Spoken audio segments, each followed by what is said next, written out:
Bonjour, bonjour, bonjour, ou bonsoir, selon le lieu où vous m'écoutez en ce moment, ou lorsque la vidéo vous parviendra. Je suis Fabrice Toueli Biamou, vous le savez, vous êtes sur ma page, je suis député suppléant au Cameroun et j'appartiens au parti politique PCRN. Je fais cette précision pour assumer qui je suis et effectivement ce que je vais dire qui n'engage que ma personne et non pas l'appareil politique qui est le mien, auquel j'appartiens. Je préfère faire cette précision pour qu'ensuite, il n'y ait pas de dérapage ou des malentendus par rapport à ce qui serait ou ce qui est la ligne politique du parti auquel j'appartiens. Je veux donc agir ici en libre citoyen, en libre penseur, en citoyen camerounais, en citoyen du monde. Nous le savons tous, nous sommes en 2025, une année qui est cruciale pour notre pays, une année qui doit annoncer un tournant décisif, soit pour s'enfoncer davantage, soit pour entrevoir une lueur d'espoir. La lueur d'espoir, ne l'avons-nous pas eu déjà? Nos parents nous le disent. Avec l'arrivée de M. Biya Paul au pouvoir, il y a eu beaucoup de liesse, il y a eu beaucoup d'espoir, mais très tôt, ou alors assez tard aujourd'hui, au grand regret de ceux qui sont nos grands-parents, nos parents, qui ont vécu cela en direct, parce que pour la plupart d'entre nous, nous étions soit, je parle de ceux de ma génération, soit trop petits, soit pas nés encore. Le Cameroun a donc déjà connu l'espoir, c'est vrai, mais un espoir qui s'est éteint. Il est donc question de ramener cet espoir, de faire renaître cet espoir en 2025, cette année qui est une chance, une année électoraliste, une année électorale, qui est une chance pour notre pays. J'ai envie de dire que l'espoir que nous allons faire naître ne s'éteindra plus jamais. Elle ne s'éteindra plus jamais. Du moins, pour ce qui me concerne en tant que jeune Camerounais, elle ne s'éteindra plus jamais, quel que soit le dirigeant que nous aurons.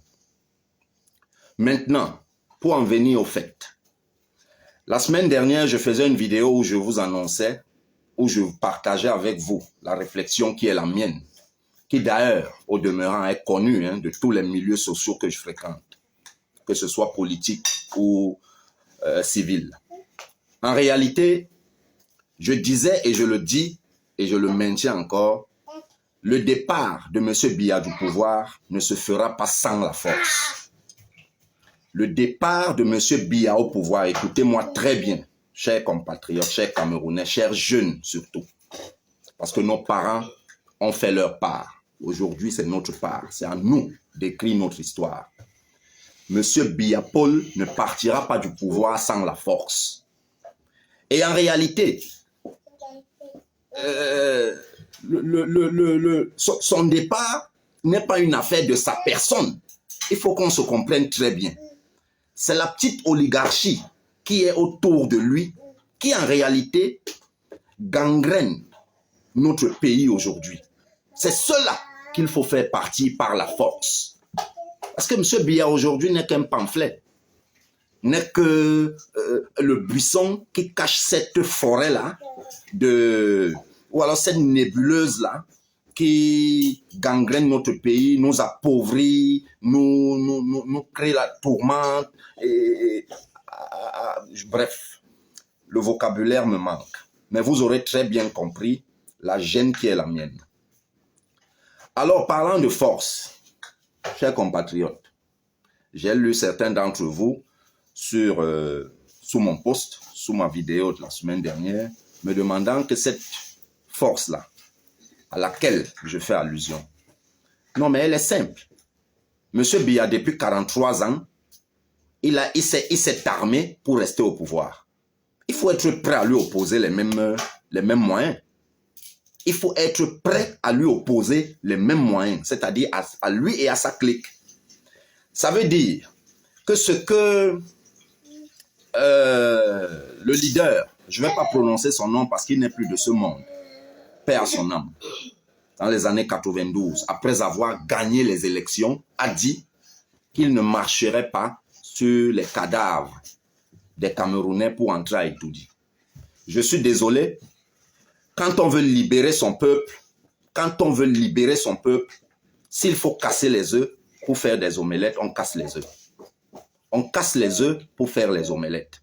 Voilà. Si le pouvoir de Yaoundé, qui s'est armé, parce qu'en réalité, le pouvoir de Yaoundé ne s'est pas armé pour aller faire la guerre à l'étranger, ou alors ne s'est pas armé pour aller défendre l'intégrité territoriale. Oui, on va évoquer Bakassi, mais ça s'est joué dans les tribunaux, plutôt que sur le terrain. Même si on va parler de dissuasion en termes d'armée et autres. Mais la vérité, c'est que cette armée-là, chaque fois que le peuple a voulu, au travers des leaders politiques, exprimer sa volonté, il a été réprimé de la plus violente des manières. Aujourd'hui, je fais donc une interpellation à tous les leaders politiques de tous bords et même tous les leaders d'opinion qui se trouvent même dans l'appareil dirigeant de s'organiser, de trouver tous les leviers possibles, que ce soit à l'intérieur du pays et même au niveau de l'international, pour opposer la même force de résistance à ce régime au moment où il tombera. Parce qu'effectivement, les élections vont arriver, nous irons aux élections et il tombera parce qu'il tombe toujours. Il se maintient, nous le savons tous, c'est par la fraude et c'est par la tricherie. Cette fois, cela ne passera pas. Il faut le leur dire déjà de manière claire et ensuite s'organiser de manière concrète à leur opposer cette force. Et je finis en disant que nos forces armées, moi je suis convaincu que au sein même de l'armée, la division est totale. La division, elle est totale. J'ai des éléments, je ne peux pas les dire ici pour le moment, mais certainement le moment viendra où il faudra développer tout ça à l'approche du jour J, à l'approche du verdict des urnes. Parce qu'en effet, chacun devra prendre ses responsabilités pour faire partir l'oligarchie autour de M. Biya. Pour faire partir M. Biya, nous allons utiliser la force. Parce que sans la force, ce régime va se régénérer. Je vous dis bon samedi, bon week-end et à la prochaine vidéo où nous entrerons dans certains détails parlant de cette force, comment la constituer. Ciao, shalom, paix à notre pays, courage à tous. Ça fait...